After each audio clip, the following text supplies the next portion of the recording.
Continuamos con el padre Pedro Micael respondiendo a las muchas preguntas de los televidentes. A raíz del primer programa de Piedras Vivas han salido muchas y de las respuestas van saliendo más preguntas, ¿no? Y si le parece, padre, antes de responder, vamos a empezar con una oración, como debe ser. Me parece estupendo. Siempre necesitamos, como sabéis, al Espíritu Santo.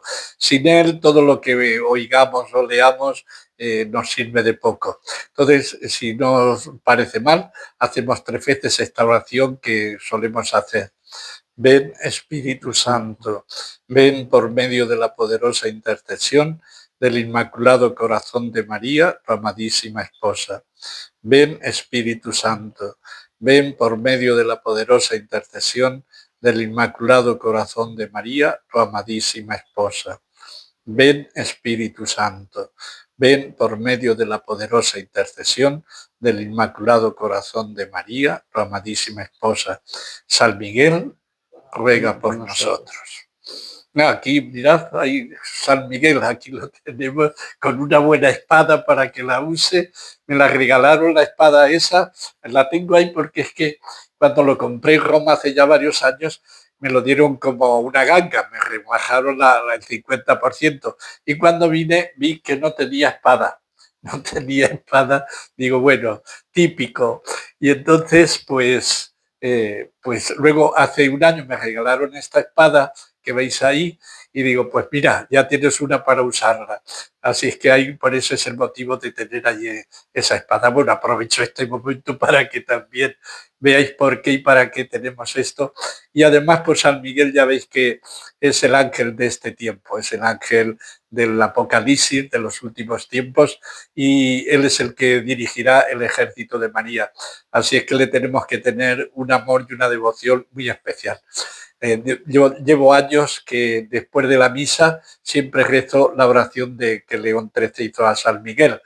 Y bueno, ahora no lo hago, pero siempre en la misa, siempre desde hace años, creo que desde el 2006, que estuve en Italia cuando compré esta imagen y bueno, pues allí fue una cosa especial con San Miguel y creo que os invito a que le tengáis cada día más devoción.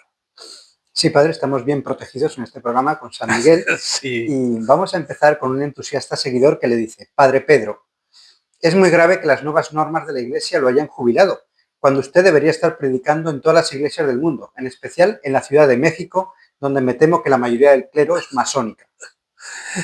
Ay, Dios. Bueno, me alegro que tenga diríamos, este buen concepto mío y que quiera hacerlo así. La verdad es que no me obligaron. No me obligaron.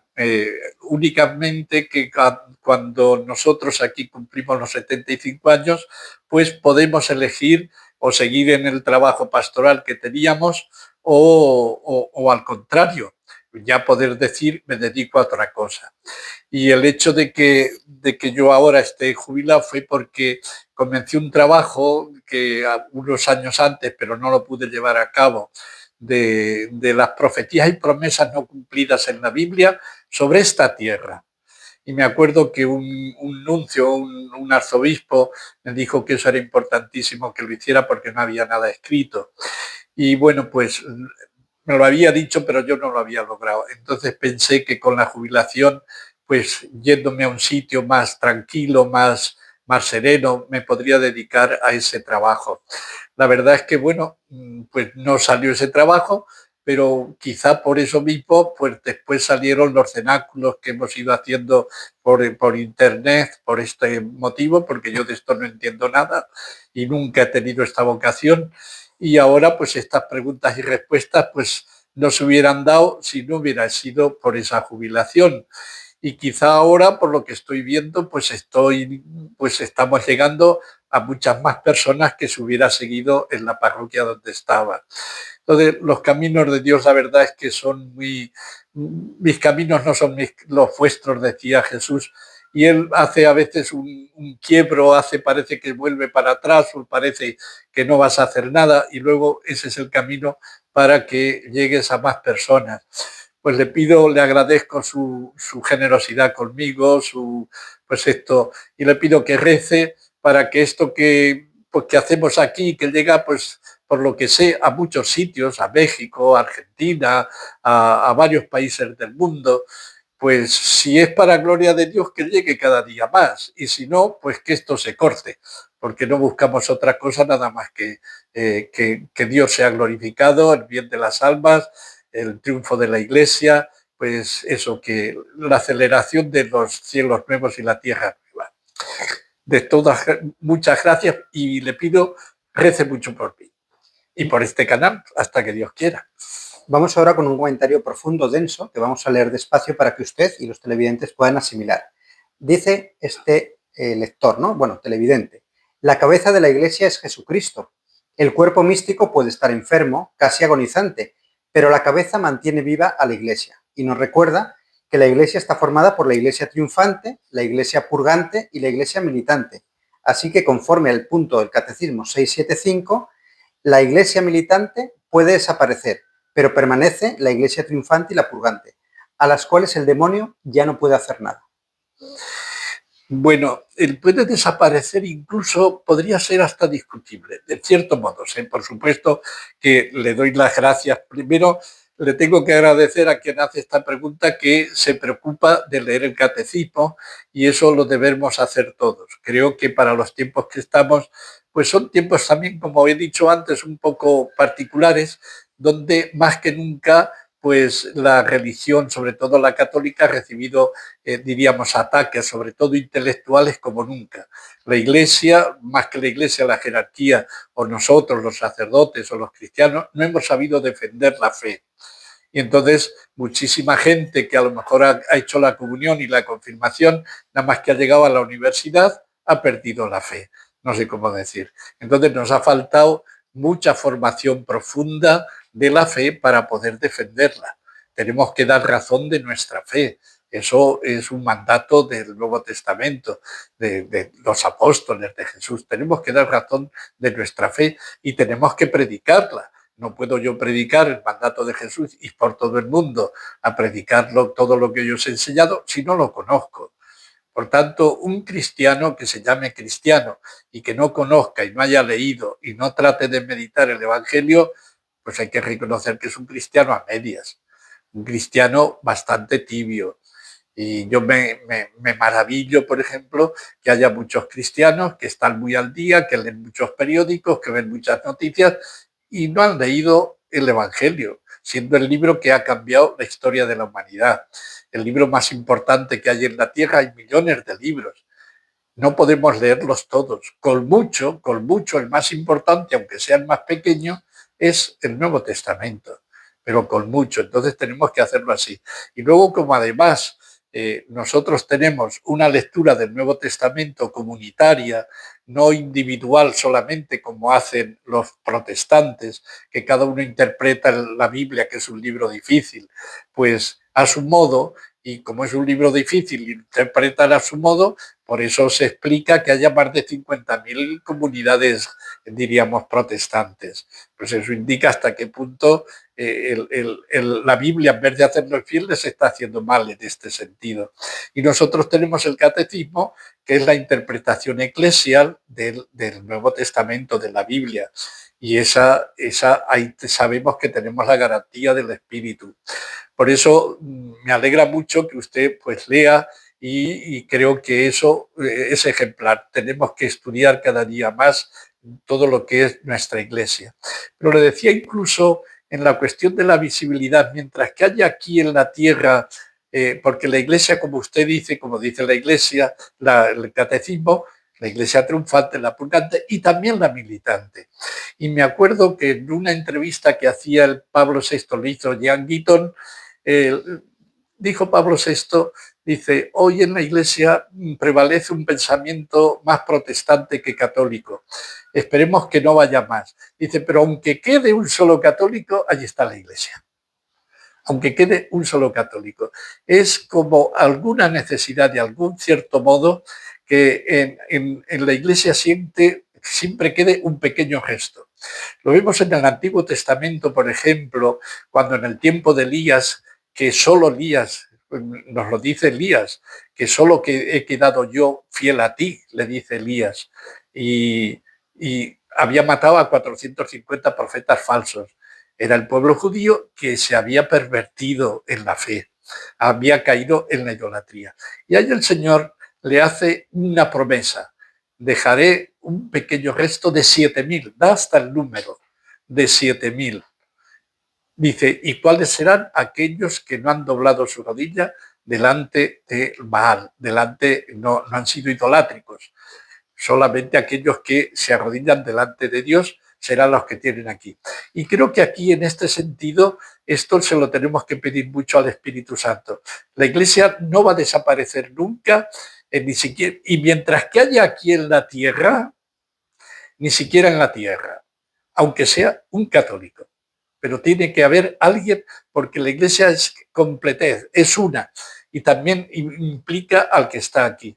Y por eso, pues, tenemos que saber la importancia de nuestra responsabilidad y de nuestro sí al Señor, de nuestro sí al Señor.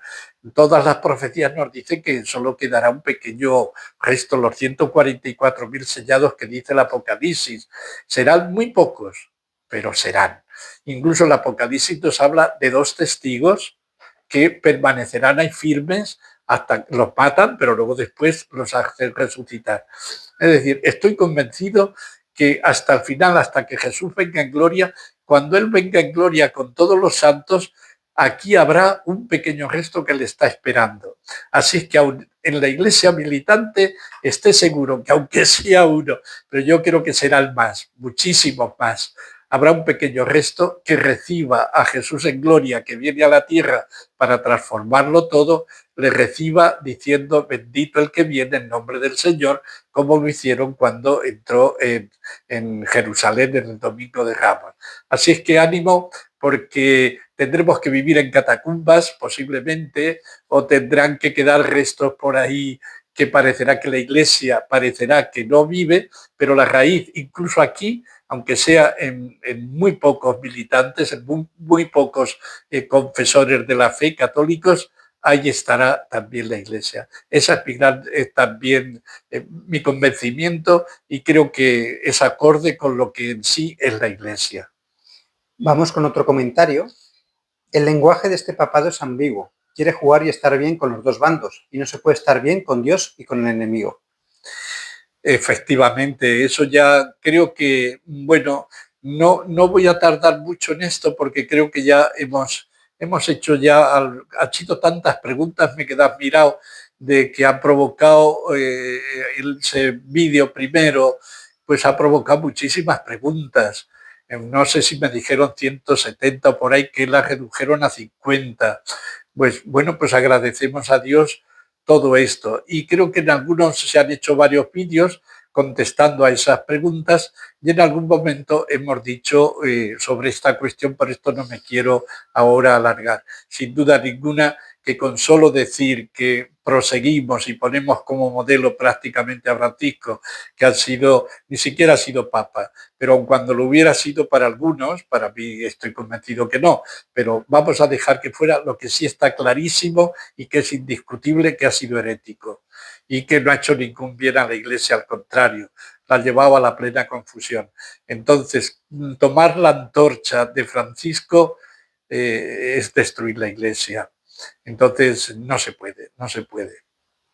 Bien, padre, otra persona dice: si estamos, como dicen, en el sábado santo de la Iglesia, deberíamos hacer como los apóstoles y la Virgen Santísima, estar reunidos en oración y no yendo a los templos de los fariseos. ¿Pero usted cree que estamos en sábado santo o en viernes santo de la Iglesia? Pues tengo que responder que nunca he pensado mucho esta cuestión. Entonces yo respondo ahora sí. Otras cosas tampoco es que las haya pensado mucho, tengo que decirlo. Las preguntas me las estoy oyendo ahora mismo. Todas las preguntas, la verdad es que me disculpáis, porque están siendo todas respondiendo, me entero de la pregunta ahora mismo. Entonces pedir mucho para que el Espíritu Santo me ilumine y diga las menos tonterías posibles. Entonces, pues esto, pues no lo he pensado mucho, pero sí que recuerdo, creo, y os digo el motivo. Creo que estamos más en el tiempo del Sábado Santo que del Viernes Santo, por un motivo. Para mí, como os he dicho más de una vez, el libro azul ha sido muy importante. Y la Virgen dice en un momento determinado dos cosas que llamativas en el libro. dice, yo os guiaré, yo os guiaré en algún momento. El guiarnos es siempre del Papa, la guía siempre del Papa. Cuando leí eso me llamó mucho la atención, yo os guiaré. Y luego después incluso dice más. Luego en otro momento, que ya con un año digamos, de intervalo entre una afirmación y otra, dice, y yo os diré a quién tenéis que seguir para ser verdaderamente fieles a la fe, al vicario de Cristo. Entonces son dos cosas. Hay un momento donde es ella como que recoge a los apóstoles. Claro, el sábado santo es el sábado, lo dedica la iglesia a María, porque es el día de María. Y el día de María lo dice porque es el día que estuvo sin Cristo. Pero a mí me parece que también es el día de María porque María es el primer día que ejerce de lo que le pidió Jesús con Juan, he ahí a tu hijo. Y hace madre de la iglesia, hace madre de esos apóstoles dispersos. ¿Dónde hubiera ido Pedro? Pedro no tenía capacidad en ese momento de poder acoger a nadie. No podía convocar a nadie porque él había negado a Jesús. Y entonces, además, bueno, él había recibido la promesa. El título ya del encargo ya es cuando ya ha resucitado Jesús, le dice apacienta mis ovejas. En ese momento es cuando hace. Pero en el sábado santo es solo María la que de nuevo atrae a los apóstoles que lógicamente pues se habían dispersado, no lógicamente por cobardía, pero quien hace la gran función de reunir la iglesia, de reunir esa asamblea, de cuidar, ha sido María, fue María. Entonces, por este motivo, porque estamos, desde que murió Benedicto, estamos como si no tuviéramos cabeza. La cabeza es Cristo y ese nunca falla. Entonces, creo que quien está ejerciendo en la gran misión de... lo que pasa es que lo hace ahora, por así decir, como en silencio, pero la Virgen se está apareciendo en muchísimos sitios, está comunicando cosas en muchos sitios. Unas pueden ser verdad y otras mentiras, lógicamente, de esas apariciones, pero está siendo la que en el fondo está como acogiendo que la fe no se pierda, está haciendo la función de madre de la fe, de madre de la Iglesia, en cierto modo. Entonces, por este motivo, no sé si, pero es por este motivo que me parece, y digo me parece que me puedo equivocar, estas cosas, como veis, pues son de un poco pues opinables y ya está. Me parece que estamos más en Sábado Santo que en otra cosa. Y al final me decías... sí, que deberíamos estar reunidos en oración con la Virgen, ¿no? Eso absolutamente. Y después creo que decías algo. No, preguntaba si estábamos en Sábado Santo o en Viernes Santo. Sí, y yo creo que eso, más que nunca, con la Virgen, para mí, como os digo, el libro azul es una forma también de estar con la Virgen, porque ahí nos va dirigiendo todas las cosas que tenemos que ir haciendo, ¿no? Y bueno, pues más orando más que nunca, la Virgen nos pide mucho cenáculos. Es decir, gente que se reúne, gente que lee el Evangelio, gente que lee el libro azul, pero que se reúnen, son grupitos que van rezando el rosario. Y eso lo podemos hacer siempre, lo podemos hacer todos. Y no hace falta, eso nos va a hacer una ayuda que quien le pida a la Virgen en unión, porque Jesús dijo, donde hay 2 o 3 reunidos en mi nombre, allí estoy yo. Entonces, os invito fuertemente, porque la Virgen insiste muchísimo en eso, en pequeños cenáculos. ¿Quién permaneció firme en la fe después de que Jesús murió en la cruz? Los que estuvieron con María. ¿Qué es un cenáculo? Estar con María, rezando el rosario, estando con ella. Y ella nos ha dejado como arma fundamental para estos tiempos, mirad, el rosario. Ella nos ha dejado como arma fundamental el rosario. Y el rosario rezado en común tiene una fuerza, toda oración hecha en común tiene una fuerza particular. Entonces os invito que al menos semanalmente, aunque sea 2 o 3 personas, os reunáis, leáis el Evangelio o leáis algún libro santo o el libro, como os digo, del Padre Gobi, u otros libros que veáis que os hacen bien y recéis el rosario juntos, como familia, como pequeña iglesia y sobre todo las familias. Recordad incluso que la Virgen en Fátima decía que la guerra, la paz se mantendría con el rosario, y la paz familiar y la unidad familiar con el rosario. Familia que reza unida permanecerá unida. Y rezando el rosario, pues entonces sí, creo que es un momento más que nunca de María, más que nunca de María, hasta que ella nos diga pues a quién tenemos que dirigir como una cosa visible, porque ahora es verdad que en visibilidad no tenemos mucha.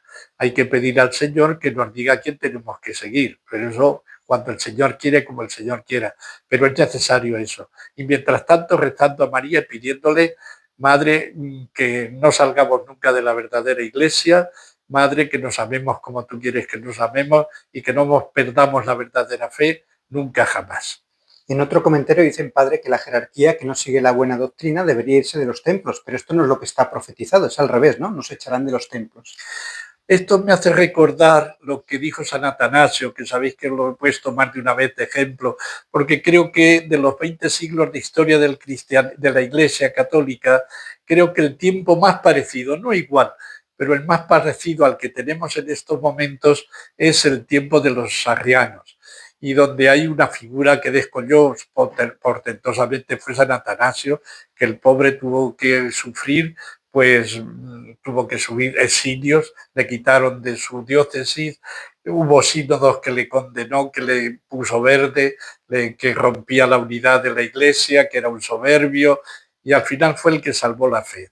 Y entonces, pues dijo San Atanasio, ellos, porque eran más de 1000 obispos, se han quedado, y sacerdotes luego, pues diríamos, estos arrianos se han quedado con los templos, nosotros con la fe.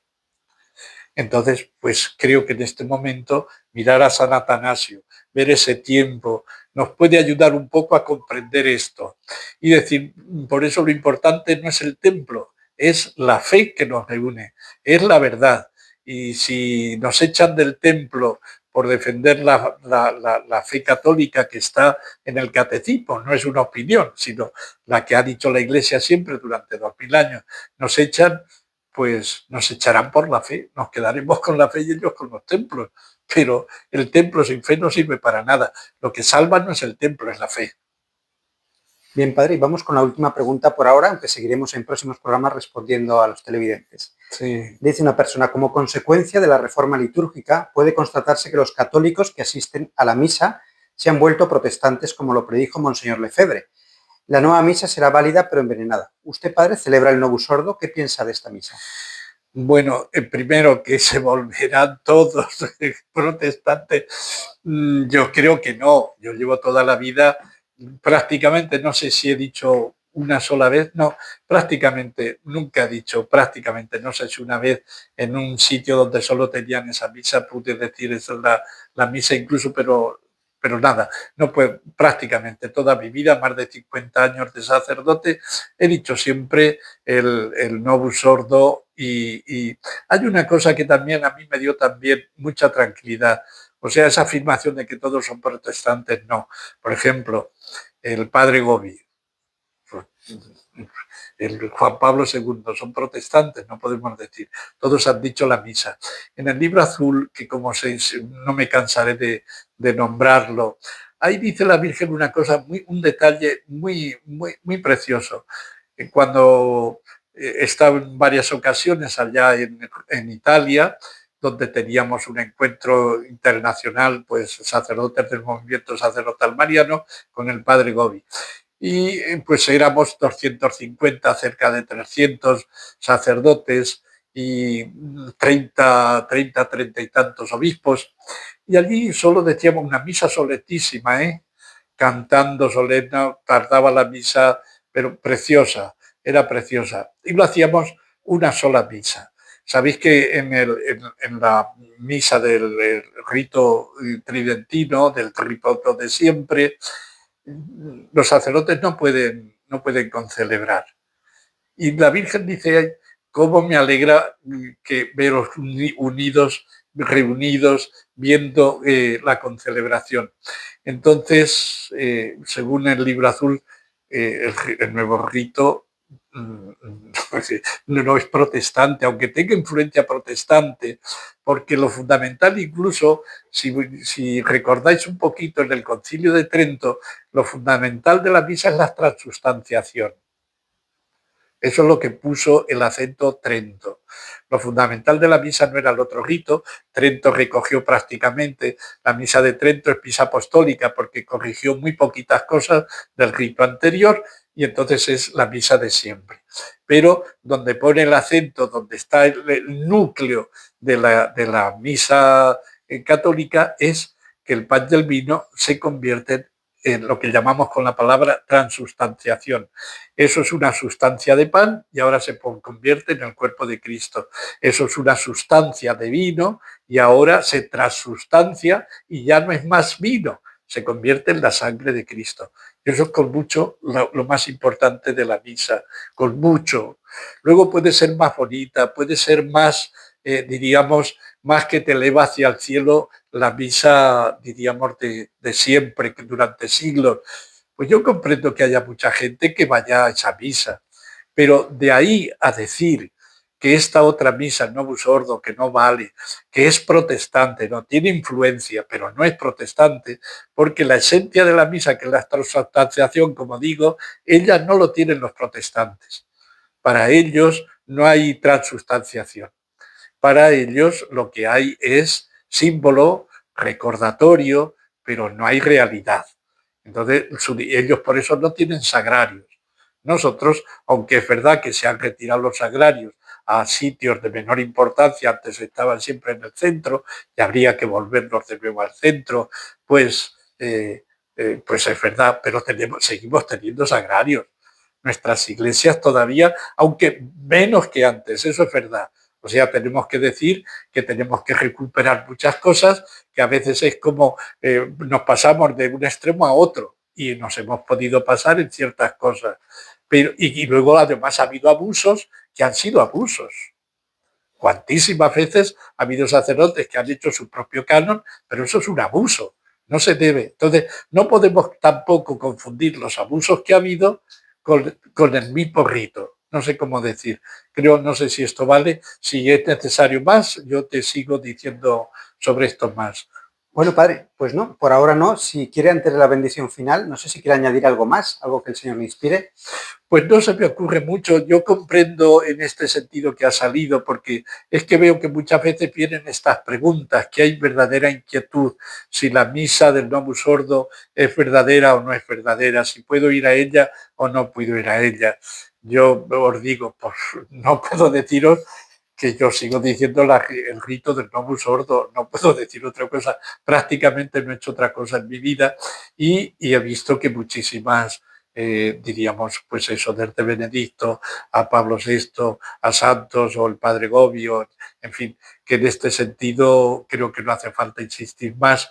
Y yo os diría, no os perdáis por una pequeña cosa que lo más grande, que es poder estar participando de la muerte y resurrección de Jesús y comiendo su cuerpo y bebiendo su sangre tenemos la vida eterna.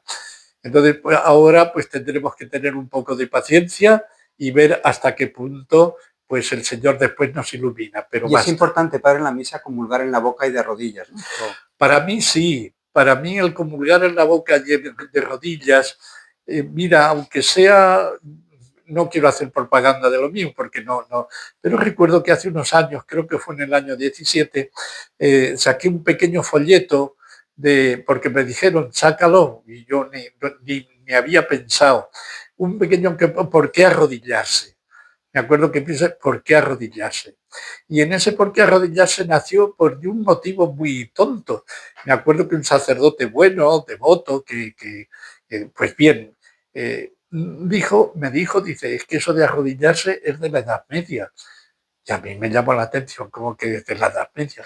Y me llamó la atención que me lo dijera un sacerdote que rezaba el rosario, que decía la misa diaria, que una persona, un sacerdote bueno que busca, diríamos, la santidad y que quiere llevar a la gente por la santidad. Y me llamó mucho la atención. Y entonces pues hice una cosa, tomé la Biblia y empecé de la primera página hasta la última. Y ahí descubrí la importancia que tiene el gesto de arrodillarse. Eran más de 100, y no tomé todas, yo en el librito ponía todas, pero no es todas, había más, pues no sé si 150 veces donde aparece el arrodillarse, el postrarse, y en el Nuevo Testamento más de 50, donde cuando iban a Jesús se arrodillaban o se postraban, y Jesús lo admitía, que es una forma de aceptar que era Dios. Porque cuando se postraron delante de Pablo se rasgó la vestidura, no soy Dios. O sea, el aceptar la postración era una forma, o de rodillas, así. Y me llamó la atención, bueno, no quiero, diríamos, extenderme en esto, pero dos casos, por ejemplo, tres, que creo que pueden ser importantísimos, para que veáis la importancia que la Biblia da al gesto corporal, que lo hemos olvidado. Eso sí que creo que ha sido una pérdida, porque el cuerpo, el lenguaje corporal es más importante incluso que el de la palabra. Es más importante. Y entonces, por ejemplo, podéis leer el libro de la reina Esther, el libro de Esther. Muy poquito, son 6 o 7 capítulos. Y claro, era como si lo leyera por primera vez, que Mardoqueo, el tío de Esther, por no arrodillarse delante del primer ministro, ¿sabéis qué le pasaba? Que le condenaron a muerte. Pero eso no es lo peor. Es que por no arrodillarse él, condenaban a muerte a todo el pueblo judío. A muerte. Le quitaban todos los bienes y encima lo condenaban a muerte. Y uno dice, si a mí me pusieran en esa tesitura, que sobre mi conciencia cayera la muerte de miles, hasta de millones de judíos, vamos a poner miles de judíos, niños inocentes, por no arrodillarme, podría haber pensado, pues hago mentalmente pienso que no, pero hago el paripé y me arrodillo. Y con esa forma no solo salvaba su vida, sino la de miles de familias judías. Y no se arrodilló. Os invito a que leáis el libro y después, como él dice, da la explicación incluso, que dice, Señor, tú sabes que yo no me arrodillo porque solo lo tengo que hacer delante de ti, no por soberbia, lo tengo que hacer delante de ti. Lee uno ese libro de Esther, dice, palabra de Dios, te alabamos, Señor, y sigues como si no tuviera ninguna importancia. Y dices, pero ¿qué me dice usted? Vamos a poner otro ejemplo, ya en el Nuevo Testamento. ¿Qué le pide el diablo a Jesús? ¿Lo recordáis? En el desierto, todo esto te daré, todo el mundo te daré. ¿Y qué sigue? Si de rodillas me adoras. No dice si me adoras, le pide el gesto corporal. Si de rodillas me adoras. Entonces, hasta el diablo sabe perfectamente la importancia importantísima que tiene el gesto de arrodillarse. Que eso ahora lo hayamos quitado va contra la Biblia. Va contra la Biblia, absolutamente. Y luego, por ejemplo, al final del librito recomiendo precisamente en la comunión de rodillas en la boca, porque luego recordáis, por ejemplo, os voy a poner dos casos. Bueno, bastaría con uno porque ese está aprobado. En Carabandal, el ángel le da la comunión a Conchita y se la da en la boca y de rodillas, en medio del campo. Ahí está allí, fuera. Pero vamos a quitar ahora a Garabandal, vamos a Fátima, que tiene aprobación absoluta y por tanto es autoridad. Fijaos una cosa, un año antes de que se aparezca la Virgen en Fátima, en el año 17, un año antes, en 3 ocasiones, en primavera, verano y otoño, sí, o invierno, primavera y verano, ya no recuerdo bien, pero vamos, en 3 ocasiones sí, el ángel de la paz, el ángel de Portugal, se aparece a las niñas. Y en una de ellas pone el cáliz, pone el cuerpo. Él se postra, el ángel se postra en el suelo. Y los niños, cuando lo ven, hacen lo mismo. Y el ángel les da directamente la comunión y además mojan las 2 especies. En un momento que solo se podía dar la comunión bajo una especie. hasta prácticamente después de la reforma litúrgica, siempre la comunión era en una sola especie, y eso fue sobre todo por ir, no por otra cosa, sino como que decían que dar la comunión bajo la especie del pan, porque algunos pensaban que ahí estaba la sangre de Cristo, y entonces la Iglesia dijo, no, vamos a poner solo bajo la forma de pan y no del cáliz. Pero fue por ese motivo, no porque se creyera otra cosa. Luego, después de aquí, el sacerdote siempre lo toma bajo las dos especies. Y luego, en el nuevo rito, se permite perfectamente dar la comunión también bajo las dos especies. Pero entonces, hasta el ángel va adelantando, porque no olvidemos que en Fátima empieza el Apocalipsis.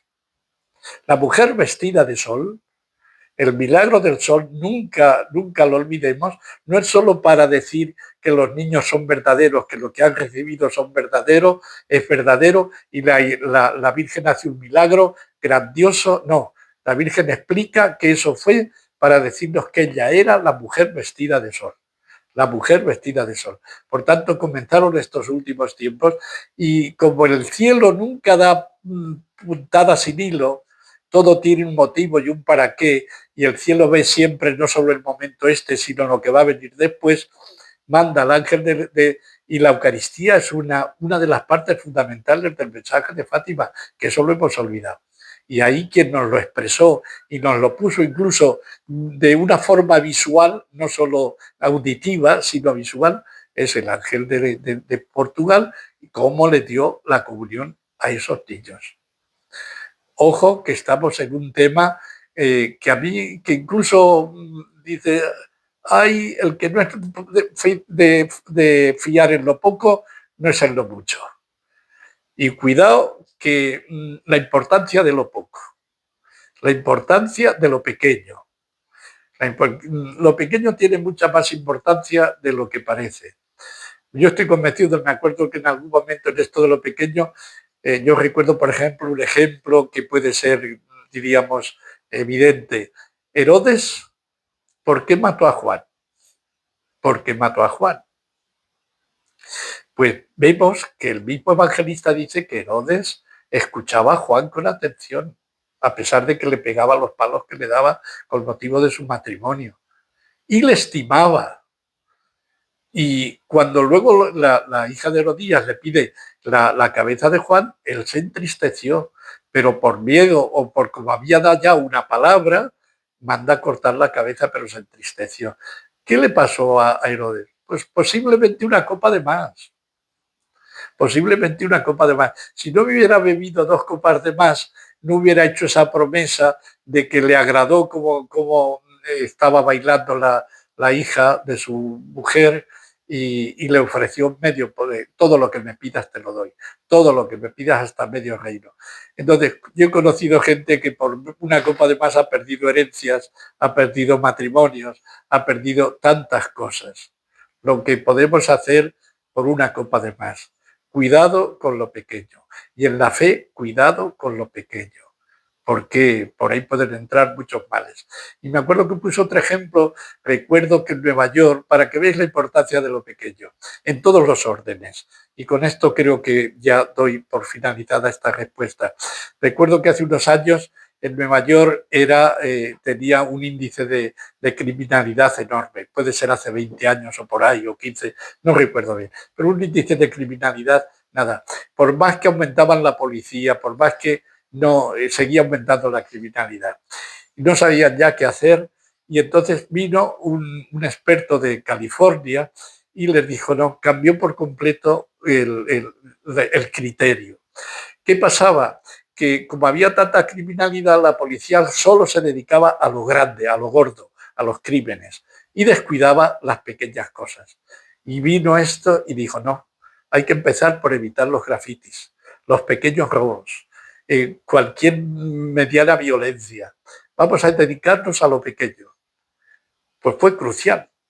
Se dedicaron a lo pequeño y en poquísimo tiempo a la mitad se rebajaron los crímenes. Como esto podíamos decir mucho.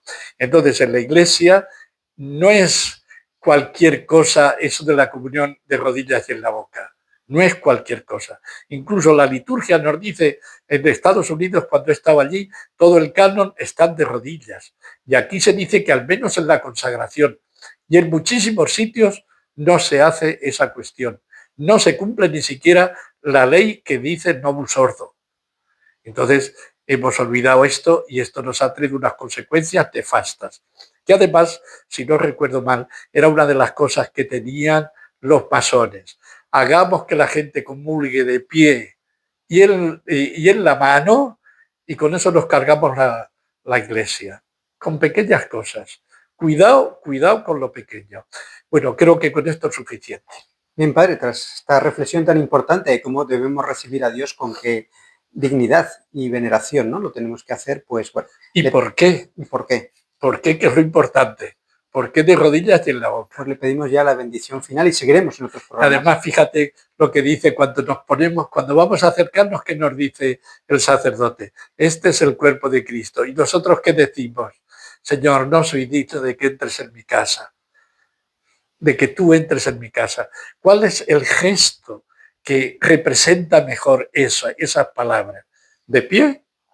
No soy digno, de rodillas. Como le pedían, fijaos cuando lees el Nuevo Testamento, cuánta gente que iba a Jesús a pedirle algo, dice el Evangelio, se ponían de rodillas. ¿Por qué? Porque intuían que allí había algo grande. Se ponían de rodillas. Y en la boca, porque es Jesús. Y Jesús, incluso siendo los apóstoles, dice que daba la comunión, mojó en el cáliz y se lo dio. Mojar en el cáliz y dárselo en la mano no tiene ningún sentido. Entonces, cuidado con eso. Y eran apóstoles. Entonces, cuidado con estas cosas porque son importantísimas. Cuando empecemos a recobrar lo pequeño, empezará la Iglesia a renovarse. Pues vamos con la bendición, que no es un acto pequeño para acabar bien el programa. Oh, de acto pequeño nada, es pequeño, pero con muchas consecuencias. Bueno, pues con el niño Jesús de Praga, que ojalá pues lo que va vestido como va a ir de emperador, que pronto eso sea en la tierra como en el cielo. Y la bendición de Dios Todopoderoso, Padre, Hijo y Espíritu Santo, descienda sobre vosotros y permanezca para siempre. Amén. Amén.